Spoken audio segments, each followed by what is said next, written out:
What's up, guys? Sarah Winstead here, bikini athlete and coach for Pro Physique. Welcome back to my channel. Today I have a sit-down Q&A for you guys.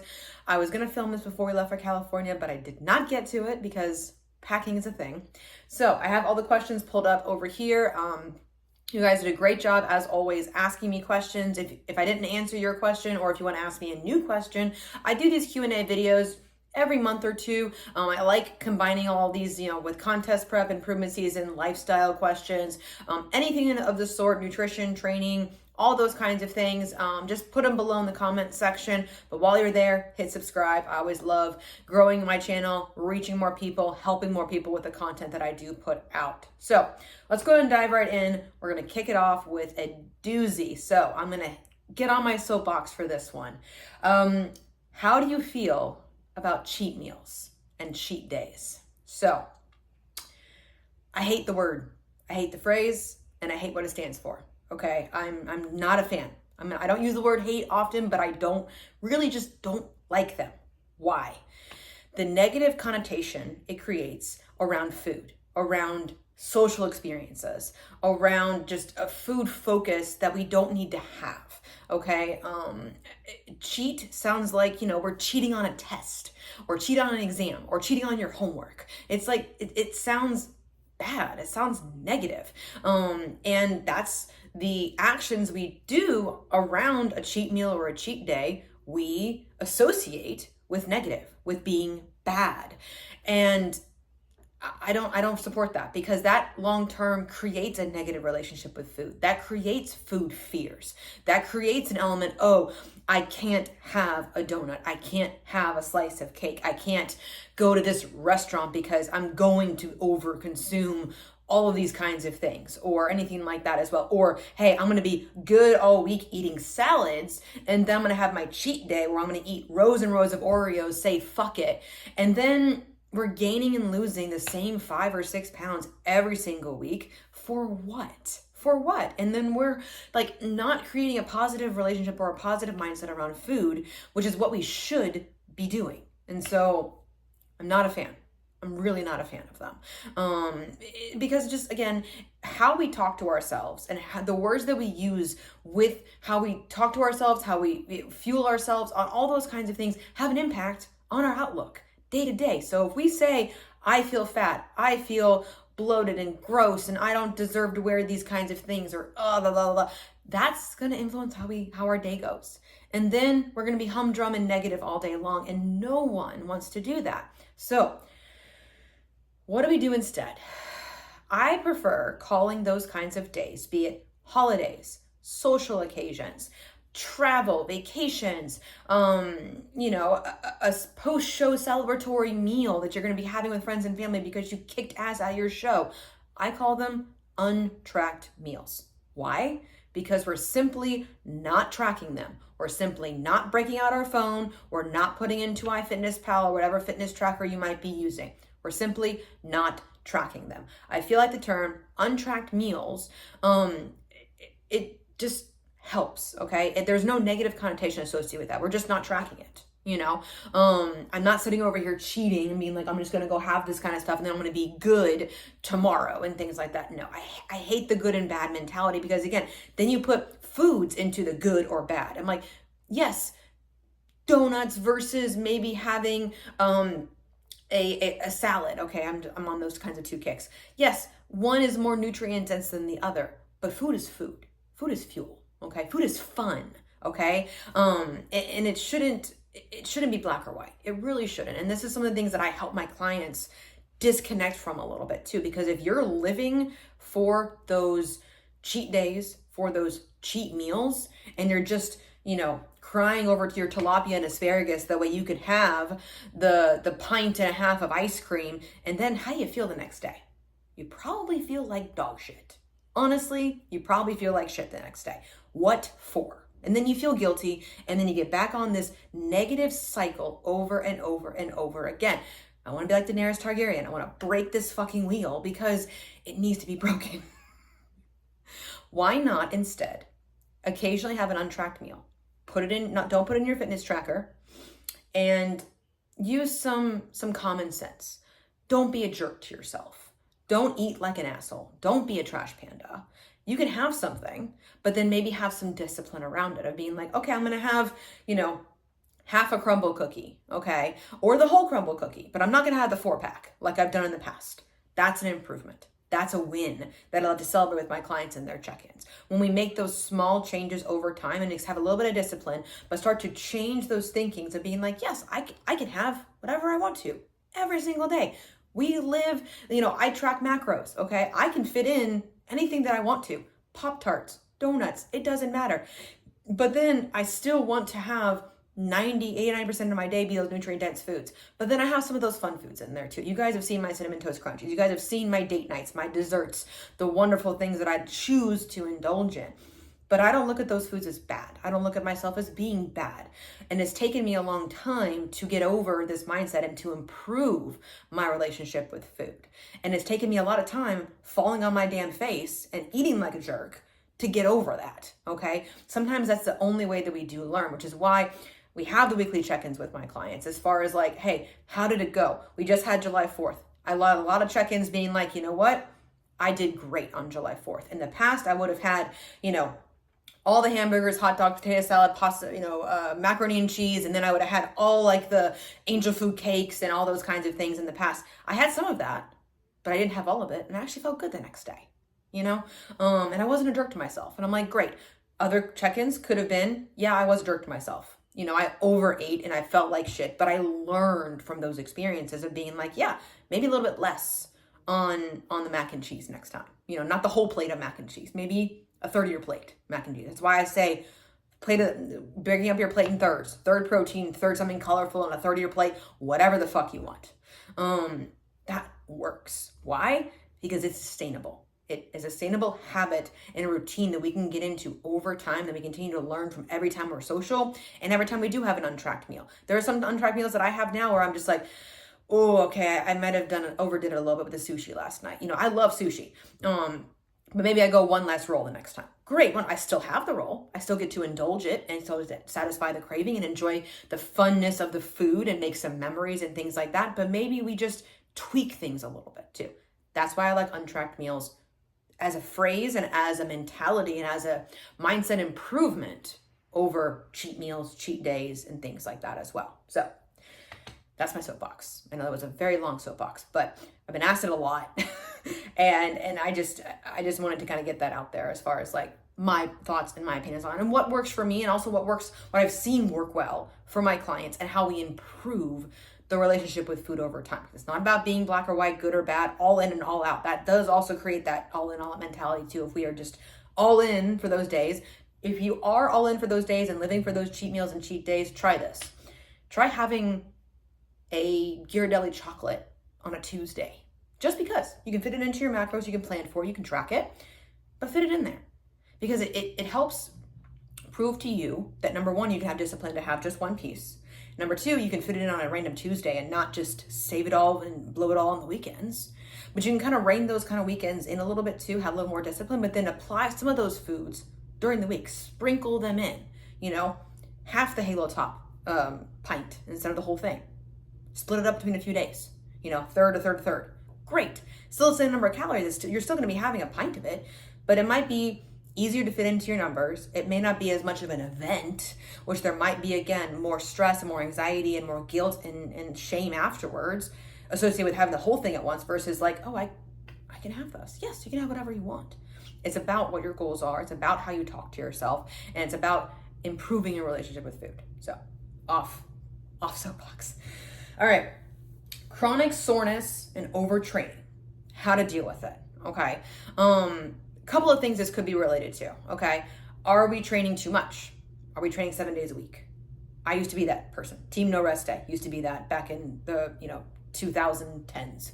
And I wasn't progressing. I wasn't getting stronger. I was continually at the same weight for lat pull downs, or the same weight for my overhead presses and things like that, until I learned that we need rest. Rest and recovery is where muscle building actually happens.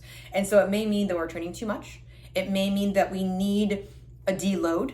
A lot of my clients, I don't program deloads as often for my clients. Some of them I do. Some of my males that are coming from like a powerlifting or a strength training and college background, I do program deloads for them every 6 to 8 weeks because they need it. But a lot of my clients, hey, we're going on vacation, or we feel chronically sore for the last couple of weeks and it's not really gone away, even if you take an extra rest day. That's when I'm like, deload, week it, half the weight, take a working set off, maybe take an extra rest day in there as well, work on some mobility work, sleep as well. Are we sleeping? Okay. Minimum 7 hours a night. I know that sounds like a lot. I know we're all like burn the candle at both ends, but if we're not sleeping, our muscles don't have time to repair themselves. Even if we do take the rest day the next day, sleep is critical. It's why sleep and stress management are my 2 pillars that I work on with my clients. Can have anything to do with nutrition and training.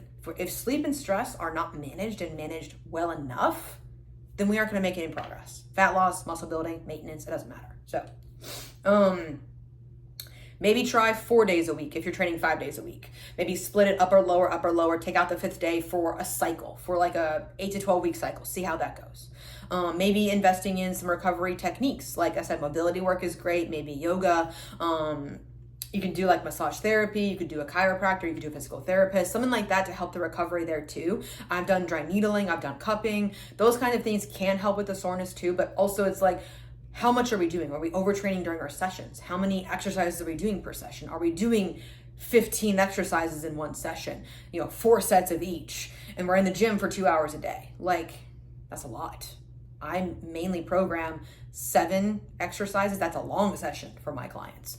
And so that could be a cause too, because like we're continually hitting the muscle. Like, if we're doing like overhead press, then we're doing cable front raises, then we're doing incline chest press, and then we're doing bench press. And then, it's like, those are like 3 different exercises that hammer front delts, and the front delts are very small muscles. And so those kinds of things could be contributing to your soreness. Water, protein, another couple of things as well. Making sure you're drinking enough. The less water we drink, the more water we retain. Our body has a lot of water. Our muscles are 60 to 70% water. Like, they need the water there. And so water, it's hot outside. I'm in Atlanta. It's so hot. And protein, making sure you're having enough protein adequately spaced across the day, different bouts of protein. I would say, lean body mass or 1 gram per pound of body weight. But if you are overweight and have a decent amount of weight to lose, that's where I like using a lean body mass number for you. So, or even like a goal weight of some kind too. It can be your grams in protein that you could strive for and see how that goes per day. But also if you are under eating protein, if you're only having like 40 or 50 grams, don't immediately go up to 120 grams because that's going to screw up your digestion. You're going to feel bloated and you're going to go right back down and be scared of doing something like that. Stair step it up. Same thing with water too. If you go from, 50 ounces of water to 120 ounces of water, gallon a day, you might notice some issues. So stair step things up.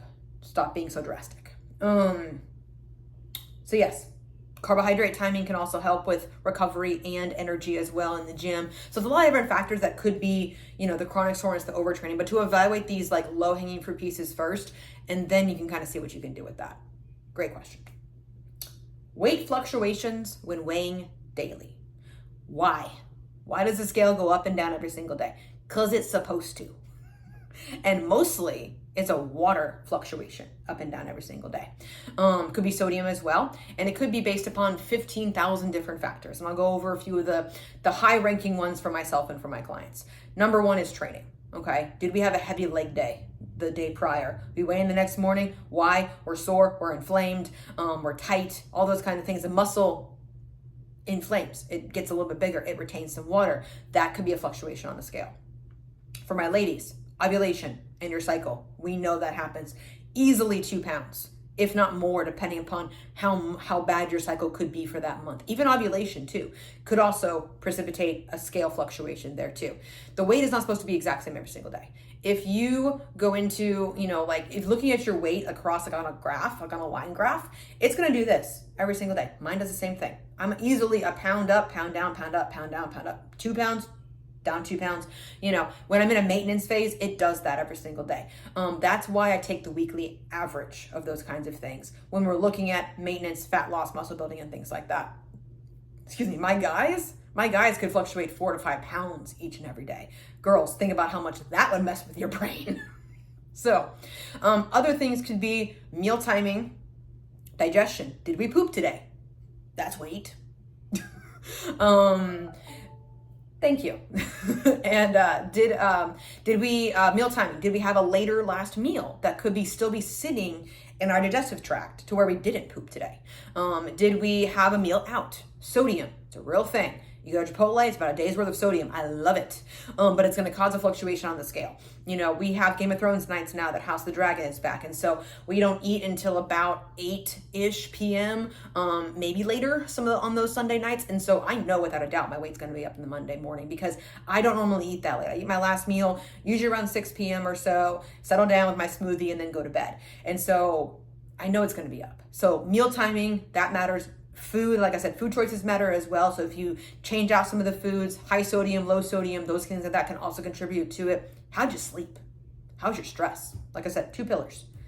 Contributes greatly to your daily scale weigh-ins. So bunch of different factors. I can go into more of them, but I think that's enough of at least of a checkbox for right now to knowing that it's supposed to fluctuate. Don't get tied to that number. I know it's hard because I get the same time. Same thing. Travel. Like I just got back from California. I weighed in. We took a red eye home on Friday night. I did not weigh myself when we got home on Saturday because I already had food. But I weighed myself on Sunday and I was up 2 pounds. I'm like, duh. When you fly, also as well, like flying or driving as well, because we may not be consuming as much water as we normally do with travel. And so like you don't want to be peeing on a plane and you don't want to be stopping at every single exit to go to the bathroom when you're driving somewhere too. And so hydration could be a little bit off in that way too. So bunch of different factors. It's supposed to fluctuate. Weekly averages and monthly averages too are even more informing as to what your weight is actually doing. Measurements, photos, biofeedback, how your clothes are fitting, these factors, how your training is going, all these factors too are other data points that sometimes even have more weight than the scale does. What to do if you can't get all the reps, if you go up in weight and can't get all the reps in that set at that new weight. Normally this happens for me, like with my clients at like with smaller muscle groups, something like a bicep curl, a lateral raise, an overhead press, a chest press, something like that where we're just like, ooh, rear delts as well. We may not be able to get all the reps at the new like 5 pound increase. So what do? Well, do as many as you can. This is what I did when I got my overhead presses up to 50 pounds. There are some days where I can get over my head and I got like 3, maybe 4 reps. My rep range was 6 to 8. And so I do as many reps as I could at the new weight, then I drop back down to the 45s and finish the set with the 45 pounds. And then what is the progressive overload in that scenario? Well, it's increasing the ratio over time. As far as like, okay, I can get 3 to 4, then eventually I went to 4 to 5, then eventually went to 5 to 6. And so the number increases of the new reps at the new weight and the decreases at the old weight until you can get all the reps in for all the sets too. And so that's how you progressively overload in smaller increments when it is a big jump. Like I said, you know, overhead presses are a big jump, lateral raises are anything shoulder related, because again, they're smaller. Things like squats, deadlifts, hip thrusts, things like that, where you probably can get close to the rep range and maybe 1 or 2 off, then you can finish the set. But I find that for the smaller muscle groups, this is more common. And so totally understand it. I love employing that because it still challenges the muscles, but you're still going up in weight and it may just be a little bit slower of progress. And also knowing too, the longer you train, the smaller these overloads are going to happen. As far as like the weight increasing, the increments are going to be a lot smaller the longer you train, the stronger that you get. Doesn't mean you stop though. All right. How to teach clients how to track macros, the basics. So if someone comes to me and has never tracked macros in their life, have no clue what they are, number one, I have an ebook that I send to them that kind of breaks down what is protein, what is fats, what is carbs, food examples, the insoluble versus soluble fiber. It goes into all those kinds of things as an education tool. I think that this is extremely, extremely important for clients to learn. You may not be tracked for the rest of your life, but I think it can be very helpful in learning about foods and learning what's in foods and how to build your plate. Those are the kind of things that I go over a lot with my lifestyle clients if they've never tracked before or if it has been a long time since they have tracked. Number 2 is going to be a food scale and a tracking app of some kind. I've used MyFitnessPal for years. Other people use other apps. I fully support it. I think the Chronometer is another, Fat Secret is another one too. My Macros Plus is another one as well. So downloading a tracking app and investing in a food scale. You can get one off Amazon, for like $15. And then I usually ask for newer clients over about a week or so, including a weekend, because I like seeing their habits on weekends. I'd like for you to ignore the calories that it gives you in that tracking app because it's fucking wrong. Doesn't know you, doesn't know what you're doing. All it knows is a height and a weight and a activity level that is completely and utterly subjective. And so it's inaccurate. What is accurate? What you've been doing for the last 3 to 6 months. And so that's why I ask clients, start tracking, but don't change your habits, okay? Put the food on the food scale, have the similar portions to what you've already been eating. So if one of the nights is like chicken fajita night, great, wonderful. Scan the barcode of the fajita, wrap of your choice, and then do your meat. So basically I like weighing my meats cooked and then finding the comparable cooked cooked item in the actual fitness tracker. I don't do the whole raw cooked thing. I know it's a thing. We know that it loses water when it's cooked. And so it's about a third, I think it's about a third, or it's like 4 ounces of uncooked is usually around 3 ounces cooked. Ish. Okay, it's not an exact science, but I just like saying, I'm just going to find the cooked weight of like cooked chicken breast or cooked ground beef or whatever it is in my Fitness Pal or in your fitness tracker and use that. That's how you're building your fajitas. So you kind of do it like Chipotle style. So it's like you got your tortilla, you got your meats, and then you got your fixins. So whatever amount of cheese, put it on the food scale. You can basically put your paper plate on the food scale, zero it out, put the fajita on it, the tortilla on it, and then zero it out, put the meat that you normally have on it, just scoop it on there, and then you can move the food scale plate back and look at the number. You can log that, put it back on, zero out again, put your cheese on there in grams, and then move it out, move it back down, log that one, and then add all your ingredients on top. Do that for a week. Is it hard? Yes, it is. It usually takes my clients about 4 to 6 weeks to get pretty good at tracking and remembering to track as well too.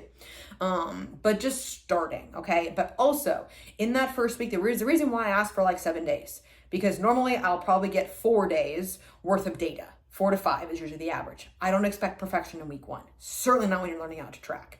But just starting and weighing all of your meats cooked in ounces and then finding the cooked weights into the tracking app and then weighing everything else in grams. The only thing that I use like tablespoons or teaspoons for is going to be things like oils, okay? Everything else is in grams. The label, if you look at the back of most labels, it has like 1 cup versus, 85 grams, whatever the comparable is. It will have it in both ranges so that way you can track the portions of what you're eating.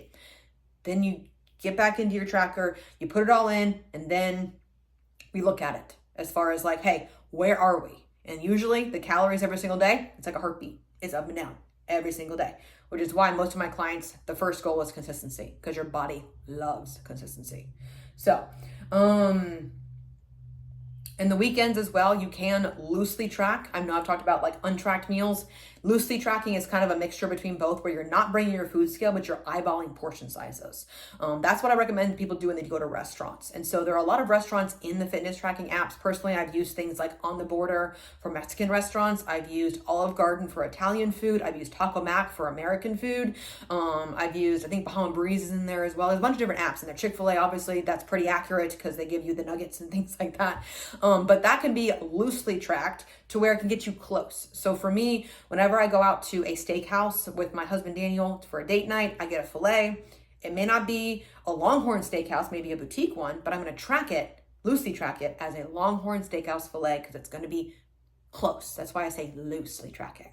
It's going to get you closer than not tracking it would. So that's kind of how I teach clients how to track it. And then we kind of take a look at their logs. They send me the food diaries as well on occasion as well, kind of seeing where they are. They can send me screenshots. They can share with me on my Fitness Pal. And then I'll do screen share videos sometimes too, going over their food diaries and recommending some switch outs. I do this a lot with my clients in prep that maybe have created their own meal plan where they're like, wow, I'm really hungry after this meal. And I'm like, well, send me the food diary and let's take a look at it. And then I find out maybe it's a Quest bar that they're having for a snack that they're like, okay, I can actually trade this out for maybe some more nutrients or some slower digesting carbohydrates to where I'm a little bit more fuller and more satiated.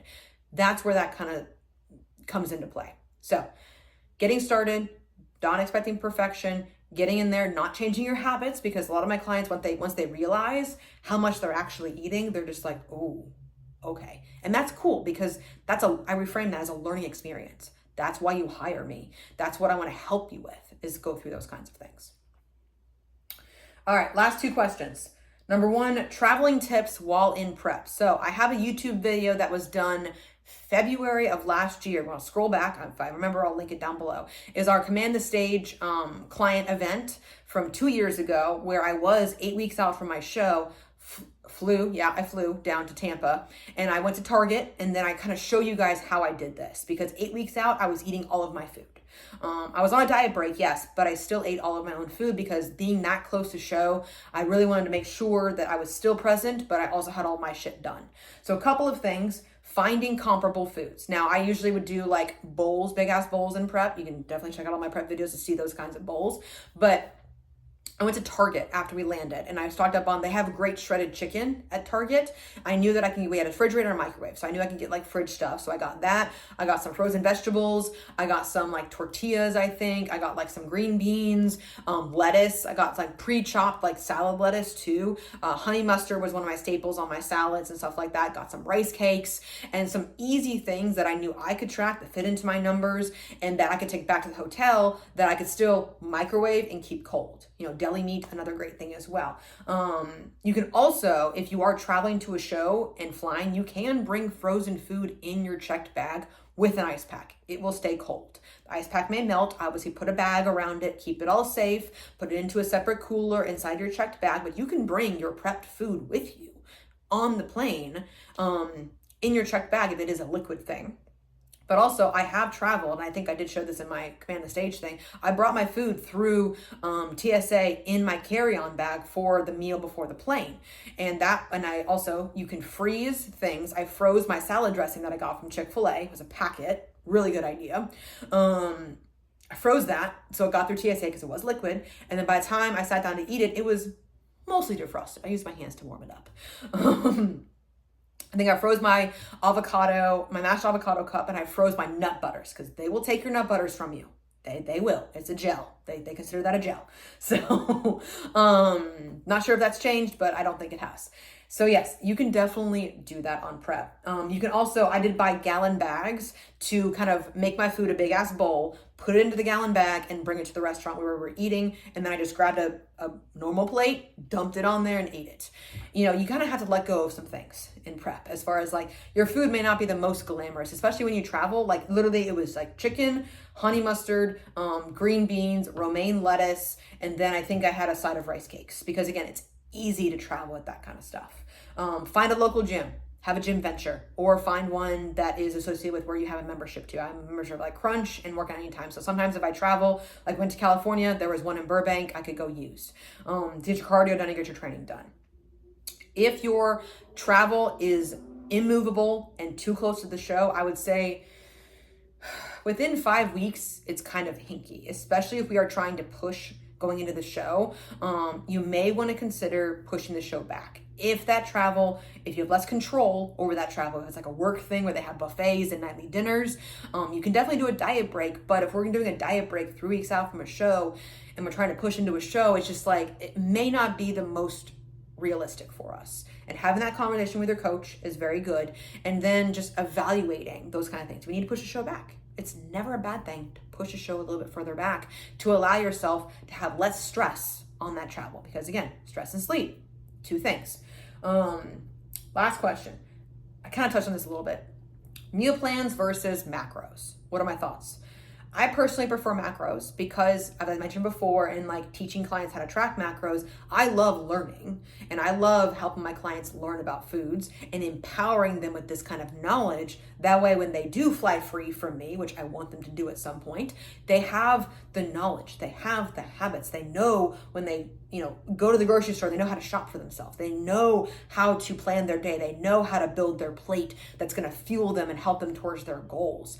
I feel like if you're on a meal plan, like someone just spits it out at you, yes, it can help you be consistent. Of course it can. But I don't feel like you're learning as much as you possibly could about food as you would if you did macros. Now, caveat to this. In contest prep, I suggest, in fat loss too, for my lifestyle clients, I do suggest creating your own meal plan as far as like making grocery shopping very easy, eating the same things, like, same breakfasts, same lunches, similar dinners. If you have a family, that can be your most variable meal, but keeping most of your meals relatively the same. As far as like, it makes it easy because as we know, when we go into a contest prep or a dieting phase, energy gets a little bit lower. Brain fog sets in.